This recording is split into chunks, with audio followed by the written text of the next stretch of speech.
All right, combining how do you find your passion with the functions. Watch this. Your top two priorities is number one, I want to be happy, me, my identity. And I want to do it with my specific skill. Why? Well, because I'm good at this. It's my personality type. It's my talent. It's what I went to goddamn college for. Why would I not want to make money at what I'm good at and what I've been trained for? And then from that, when I can get that fulfilled, then from there, I can serve others. And then from there, I'm at a good position. I can now learn more stuff. I got to learn coding. Sure, that's fine. Of course, everybody wants to stretch and expand. But after I get my fill and I'm happy, I'll learn some of that extra shit. That's fine, right? So if that works out for you, which some people it does, very few it does, you're on the fast track. Now, the problem is the person becomes 40 years old or 50 years old, and they're very one-dimensional. You see all these like CEOs of like big companies. You stare into the eyes of the CEO, you're like, oh my God, nobody's home. And why? What happened there? Because they were on the fast track and everything worked out for them. You want to be that guy? That's the easy road. That's what it looks like. What a lot of people that are really hungry, that are doing the right thing, is their number one priorities are like, look, I know I'm good at something. I know I've gone to college. I know all this stuff. I know I want to do blah, blah, blah, blah. But I have to, number one, be open. I have to be open to broadening my skills. Because if I go get that job right here downtown and they need me to do a whole bunch of other wacky bullshit for 6 months, am I open to do that? Because guess what? I have seen so many people get fired for that problem right there. They get hired at a really good job. 2 months later, they're fired and or they quit. Why? Because they were asked to do stuff they don't like to do. That's it. Wipes out 90% of people right there. And then number two, the priority should be, as a young 20-year-old, not serving yourself, which I know you've given your life to school and college. I know, I get it. Like, you're exhausted. All you've done is given to everyone else. And you feel like, can I get mine now when I'm 20? And the answer is no. You still got to do it all over again for another 10 years. So the priority now is, how do I serve my boss? How do I serve my coworkers? How do I serve the market? How do I serve the customers? And then your lower priorities are, how can I hone in my special skill? And then your very, very last priority for your 20s and even your 30s is yourself. Why? Because you're going to get your return on the back end of life. As you get older, now you're going to get all the rewards of all that work and that sowing that you've done. And through this process, you will collide with your passion. I guarantee you 100% of the time, you keep moving from job to job to job to job, your passion will find you. How about that? Some practical steps. This is what I did when I was younger. This is what I see a lot of people doing. This is what Gary Vaynerchuk recommends. Do a eBay flip challenge. Do a Craigslist challenge. Okay, so how does that work practically? Let me start with eBay. So with eBay, it's not about making money. Boom, right there. This is going to make it so much easier. If do what I did. Don't try and make money on eBay.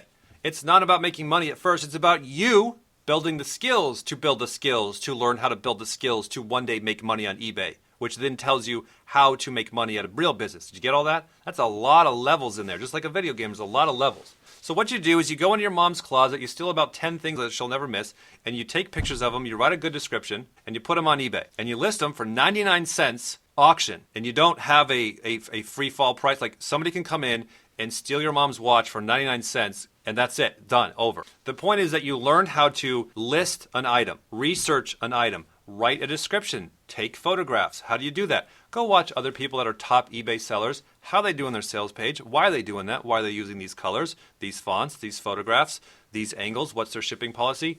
Oh my God, all that stuff's going to matter in selling. Now, selling shit on eBay is going to step you into that world, and you're like, oh my God, I had 10 of these little trinkets and I sold 5 of them this way with this sales page and 5 of them this way, and this one outsold the other 10 to 1, and it's the same goddamn product. And all I did was tweak the pictures different. All I did was use different colors and different fonts. I can't believe how much that made a difference. Now you sell your mom's stuff on eBay, and then the customers want to return it, and they hassle you and haggle you and bother you and bite you, and now you're learning about customer service. Now you're learning about the flow of, wow, every which way a customer can screw it up, they all did it. And so now you're learning about systems and how to tighten this stuff. You are building skills that are going to make you so goddamn valuable coming to a company. Now, when you sell shit on eBay and you've been through the trenches, you've been through the same kind of hell your boss or coworker or business partner has been through, and they can look into your eyes and go, I see trust. I see somebody that gets it. I see somebody that's been through the bullshit and they know what this is really like. Yeah, I want to fucking hire that guy, even though his resume is shit. When I was younger, I got tons of jobs that I should not have got. I didn't have no resume, no college, but I had the skill, and they would hire skill over resume. If we ever get the time, I'd love to get into detail of how to list stuff on eBay, how to sell it, how to actually make some money. I mean, there's some real clever, fun things you can do. But then also, I want to hit you up with Craigslist real quick. This is what I would do if I was you, and this is what I had done in the past. Go to Craigslist, go to the jobs section. You're going to pick one of these, and you're going to go do it for 3 months. And only 3 months, and at the end of the 3 months, you know what you're going to do? You're going to quit. And that's the plan before you get started. You're not going to pick one of these dumbass Craigslist jobs as a fucking career. You're going to pick them because you're on a mission to do what? Learn 3 skills over the next 3 months and get the hell out of there. That's it. I'm learning how to work with people. I'm learning how to put up with pain. I'm learning how to get up early. I'm learning how to work a machine. I'm learning how to do sales, whatever the hell it is. And then you get out of there once your 3 months is up. Now, your 3 months may be a month, it may be a year. Meaning, once you have exhausted, okay, I've learned my 3 skills, and now from here on out, it's just going to be Groundhog's Day, and like, why the hell am I at this horrible, dead-end job that I don't want to be at? Get the fuck out of there as fast as you can. Go back to Craigslist, pick another one, and repeat it. The people that follow this kind of procedure, I see a lot of people that win, that do this, and they don't really realize this is what they're doing. It levels them up year after year after year to where they climb so high, and they just become this very positive, capable, super attractive person that everybody wants to work with. Why? Because there's somebody that everyone can trust and depend on and be profitable with. This is somebody that's going to give to you because they've learned how to get through all the hell and still be positive and still make stuff work. So, your options are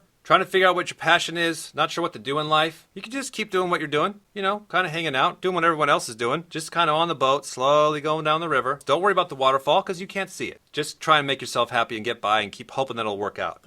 Or you can cheat and you can go on eBay and buy and sell bullshit and lose $10 and learn how to get into the sales business. And or you can go on Craigslist, find a bunch of crazy ass jobs and be like, you know what? Fuck this. I'm going to go have a goddamn adventure. I'm going to sign up for the fucking recycling center and I'm going to learn about bullshit and meet a bunch of weird crazy ass characters, remember for the rest of my life. And then I'm going to move on and I'm going to go on a journey and wander my way until I eventually find and settle on exactly where I want to be. And you do that, you keep moving, you are unable to not find your passion someday. You are unable to not eventually find a spot where you're like, this spot right here, this weird ass company, this weird ass business, this weird ass opportunity, this is where I can grow the most, and this is where I can give the most, and this is where I'm going to stay. Don't think about zero and perfect. Just get moving. Accept the bullshit, laugh at it, and you'll be so surprised where you'll be in 3 months.